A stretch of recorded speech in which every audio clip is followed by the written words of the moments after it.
ലോക ഫുട്ബോൾ പ്രേമികളെ ആവേശപ്പെടുത്തുകയും രോമാഞ്ചപ്പെടുത്തുകയും ചെയ്ത 2026 world cup ഇപ്പോൾ അതിൻ്റെ ഏറ്റവും ആവേശകരമായ മുഹൂർത്തങ്ങളിലൂടെ കടന്നുപോകുകയാണ്.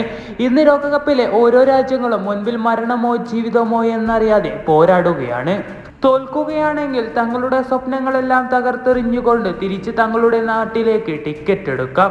അല്ലെങ്കിൽ തങ്ങളുടെ സ്വപ്നങ്ങളിലേക്ക് ഒരു പടി കൂടെ മുൻപോട്ട് ചവിട്ടാം. ഒരു ജനതയുടെ മുഴുവൻ സ്വപ്നങ്ങൾ തങ്ങളുടെ ചുമലിലേറ്റിയാണ് ഓരോ രാജ്യക്കാരും അമേരിക്കൻ വേൾഡ് കപ്പിൽ പന്ത് തട്ടുന്നത്. ആ ജനതയുടെ വിശ്വാസം തകർക്കാതിരിക്കാൻ അവർ മരണം വരെ പോരാടിക്കൊണ്ടേയിരിക്കും. 2026 വേൾഡ് കപ്പിന്റെ നോക്കൌട്ട് സ്റ്റേജുകളിൽ നമ്മൾ അതുതന്നെയാണ് കണ്ടുകൊണ്ടേയിരിക്കുന്നത്. അത് തോറ്റുകൊടുക്കാൻ മനസ്സില്ലാതെ ഇരു ശക്തികളും ഏറ്റുമുട്ടുന്ന ഓരോ മത്സരങ്ങളും ഫുട്ബോൾ പ്രേമികളെ വീണ്ടും വീണ്ടും രോമാഞ്ചപ്പെടുത്തുകയാണ്. ഫുട്ബോൾ പ്രേമികളെ ഒന്നടക്കം രോമാഞ്ചപ്പെടുത്തുന്ന മറ്റൊരു ആവേശകരമായ മത്സരത്തിന് വേണ്ടി ഫുട്ബോൾ ലോകം ഒന്നടക്കം കാത്തിരിക്കുകയാണ്. ഇന്ത്യൻ സമയം നാളെ പുലർച്ചെ 4:30 ആ മത്സരം വരുന്നത്. അതെ, യൂറോപ്യൻ വമ്പന്മാരായ ക്രൊയേഷ്യയും പോർച്ചുഗലും നേർക്കുനേർ ഏറ്റുമുട്ടുന്ന ആവേശകരമായ മത്സരം. ഇരു ടീമുകളും തോറ്റുകൊടുക്കാൻ മനസ്സില്ലാതെ തന്നെയാണ് ആവേശകരമായ മത്സരത്തിന് വേണ്ടി കൂട്ടുകിട്ടുന്നത്. ആ മത്സരത്തിലെ നിരാശപ്പെടുത്തുന്ന മറ്റൊരു കാര്യം എന്തെന്ന് വെച്ചാൽ ഈ മത്സരത്തിന് ശേഷം ഒരു ടീം മാത്രമേ അവശേഷിക്കുകയുള്ളൂ. ഒരു കാലത്ത് യൂറോപ്യൻ ഫുട്ബോളിനെ തന്നെ റിയൽ മാഡ്രിഡ് ഭരിച്ചപ്പോൾ അന്ന് റിയൽ മാഡ്രിഡിലെ ഏറ്റവും മികച്ച സുഹൃത്ത് ബന്ധങ്ങളിൽ 2 പേരുണ്ടായിരുന്നു. അത് ലുക്കാ മോഡ്രിച്ചും ക്രിസ്ത്യാനോ റൊണാൾഡോയും. എന്നിരുവരും ഇത് തങ്ങളുടെ രാജ്യത്തിന് വേണ്ടി പോരാടുകയാണ്. ക്രൊയേഷ്യയുടെ ക്യാപ്റ്റനായി ലുക്കാ മോഡ്രിച്ചും മറുപകത്ത് പോർച്ചുഗലിന്റെ ക്യാപ്റ്റനായി ക്രിസ്ത്യാനോ റൊണാൾഡോയും നേർക്കുനേർ ഏറ്റുമുട്ടുന്നു. അത് മത്സരത്തിൽ വിജയിക്കുന്നവർക്ക് അവരുടെ സ്വപ്നങ്ങളിലേക്ക് ഒരു പടി കൂടെ മുൻപോട്ട് ചവിട്ടാം. തോൽക്കുന്നവർ ഫുട്ബോളിൽ നിന്നും പടിയിറങ്ങും. അവരുടെ പടിയിറക്കത്തിന് ഫുട്ബോൾ ലോകം ഒരിക്കലും തയ്യാറല്ല. അവരുടെ പടിയിറക്കം ഫുട്ബോൾ ലോകത്തെ ഒരിക്കൽ കൂടെ ശൂന്യതയിലേക്ക് നയിക്കുമെന്നത് തീർച്ച തന്നെ. ഇന്ന് നമ്മളിവിടെ റീക്രിയേഷൻ ചെയ്യാൻ പോകുന്ന മത്സരം ക്രൊയേഷ്യയും പോർച്ചുഗലും ഏറ്റുമുട്ടിയ 2 വർഷങ്ങൾക്ക് മുമ്പ് 2024 ഒരു മത്സരമാണ്. ഫുട്ബോൾ പ്രേമികളെ ഒന്നടക്കം ആവേശപ്പെടുത്തിയ ഒരു മത്സരം തന്നെയായിരുന്നു അത്. നാഷൻസ് ലീഗിലെ ഗ്രൂപ്പ് സ്റ്റേജിലെ ആവേശകരമായ മത്സരത്തിന് അങ്ങനെ പോർച്ചുഗലിന്റെ ടച്ചോടെ കളി ആരംഭിക്കുകയാണ്. കളി ആരംഭിച്ചത് മത്സരത്തിന്റെ തുടക്കത്തിൽ തന്നെ ഇരു ടീമുകളും ശക്തമായി തന്നെ കളിച്ചുകൊണ്ടേയിരിക്കുന്നു. ഇവിടെ ബ്രൂണോ ഫെർണാണ്ടസിൽ നിന്നും മികച്ചൊരു ലോങ് റേഞ്ച് ഷോട്ട് നമുക്ക് കാണാം. പക്ഷേ ക്രൊയേഷ്യൻ ഗോൾ കീപ്പർ അവിടെ അവർക്ക് വില്ലനായി അവതരിക്കുകയാണ്. തുടർന്ന് ഇവിടെ ക്രൊയേഷ്യയുടെ ഒരു മുന്നേറ്റവും കാണാം. പക്ഷെ അതൊന്നും ലക്ഷ്യമെത്തുന്നില്ല.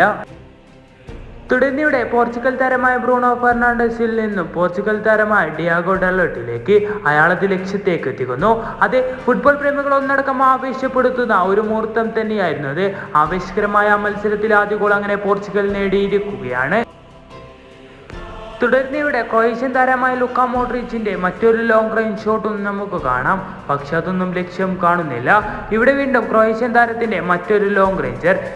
വീണ്ടും ക്രൊയേഷ്യ ഒരുപാട് ആക്രമണങ്ങൾ നടത്തുന്നുണ്ടെങ്കിലും ഡിയാഗോ കോസ്റ്റ ആ പന്തുകളെല്ലാം തന്റെ കൈപ്പിടിയിൽ ഒതുക്കുകയാണ്. ഇവിടെ പോർച്ചുഗൽ താരമായ റാഫേൽ ലിയോ ബോളുമായി വന്ന് ക്രിസ്ത്യാനോയിലേക്ക് ഒരു പന്ത് നൽകുന്നു. ക്രിസ്ത്യാനോയുടെ മികച്ചൊരു ഷോട്ട് തന്നെയാണ് പിന്നീട് നാം കാണുന്നത്. എന്നാൽ ക്രിസ്ത്യാനോയുടെ ആ ഷോട്ടിനും വില്ലനാകുന്നത് ക്രൊയേഷ്യൻ ഗോൾ കീപ്പർ തന്നെയാണ്. അവിടെ ക്രൊയേഷ്യക്ക് വേണ്ടി നായകവേഷം അണിയുകയായിരുന്നു ആ ഗോൾ കീപ്പർ. മത്സരത്തിൽ ഒരു ഗോളിന് പിന്നിൽ നിൽക്കുകയായിരുന്നു ക്രൊയേഷ്യ. അതുകൊണ്ട് തന്നെ മത്സരത്തിലേക്ക് തിരികെ വരാൻ ക്രൊയേഷ്യ ഒരുപാട് ആക്രമണങ്ങൾ നടത്തുന്നത് നമുക്ക് കാണാം. പക്ഷെ അതൊന്നും ലക്ഷ്യം കാണുന്നില്ല. അവരുടെ ആക്രമണങ്ങൾക്കെല്ലാം വില്ലനായി നിൽക്കുന്നത് ഡിയാഗോ കോസ്റ്റ എന്ന പോർച്ചുഗലിന്റെ കാവൽ മാലാഖ തന്നെയാണ്. അയാൾ മികച്ച രീതിയിൽ ക്രൊയേഷ്യയുടെ ഓരോ മുന്നേറ്റങ്ങളെയും തടഞ്ഞുകൊണ്ടേയിരുന്നു. ന്യൂനോ മെൻഡസിൽ നിന്നും ഒരു ക്രോസ് വരുന്നു. സാക്ഷാൽ ക്രിസ്ത്യാനോ റൊണാൾഡോയെ തേടിക്കൊണ്ട് ഫസ്റ്റ് ടൈം ഷോട്ട്. അയാൾ അത് ലക്ഷ്യത്തേക്ക് എത്തിച്ചിരിക്കുന്നു. പോർച്ചുഗൽ ആരാധകരെയും ക്രിസ്ത്യാനോ റൊണാൾഡോ ആരാധകരെയും ഒരുപോലെ രോമാഞ്ചപ്പെടുത്തുന്ന ഒരു മുഹൂർത്തം തന്നെയായിരുന്നു അത്.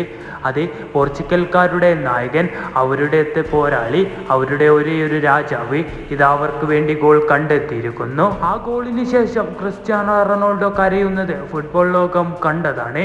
ആ ഗോളിന് ഒരുപാട് പ്രത്യേകതകൾ ഉണ്ടായിരുന്നു. അത് ഫുട്ബോൾ ലോകത്തിന്റെ ഇതിഹാസം ക്രിസ്ത്യാനോ റൊണാൾഡോ ആ മത്സരത്തിൽ ആ ഗോളോടുകൂടി 900 ഗോളുകൾ എന്ന നേട്ടം കൈവരിക്കുകയാണ്. ഇവിടെ മറുഭാഗത്ത് ക്രൊയേഷ്യയുടെ ഒരു മുന്നേറ്റം കാണാം. അതൊടുവിൽ ക്രൊയേഷ്യൻ താരത്തിന്റെ ഷോട്ട് അത് പോർച്ചുഗൽ ഡിഫൻഡറിന്റെ കാലിൽ തട്ടിക്കൊണ്ട് പോർച്ചുഗലിന്റെ ഒരു ഓൺ ഗോളിൽ ക്രൊയേഷ്യ മത്സരത്തിൽ ആദ്യ ഗോൾ നേടുകയാണ്. പോർച്ചുഗലിന് വേണ്ടി ആ മത്സരത്തിൽ ആദ്യ ഗോൾ നേടിയ ഡിയാഗോ ഡാലോട്ടിന്റെ ഒരു സെൽഫ് ഗോളായിരുന്നു അത്. തുടർന്ന് ഇവിടെ പോർച്ചുഗൽ താരമായ വിത്തിന ബോളുമായി വന്ന് മികച്ചൊരു ഷോട്ട് എടുക്കുന്നുണ്ട്. എന്നാൽ അത് പോസ്റ്റിന്റെ ക്രോസ് ബാറിൽ തട്ടിപ്പോകുകയാണ്. അങ്ങനെ ആവേശവും വശവും ഒരുപോലെ നിറഞ്ഞാടിയ മത്സരം അവസാനിക്കുമ്പോൾ മത്സരത്തിൽ 2-1 എന്ന സ്കോറിൽ പോർച്ചുഗലാണ് വിജയിക്കുന്നത്.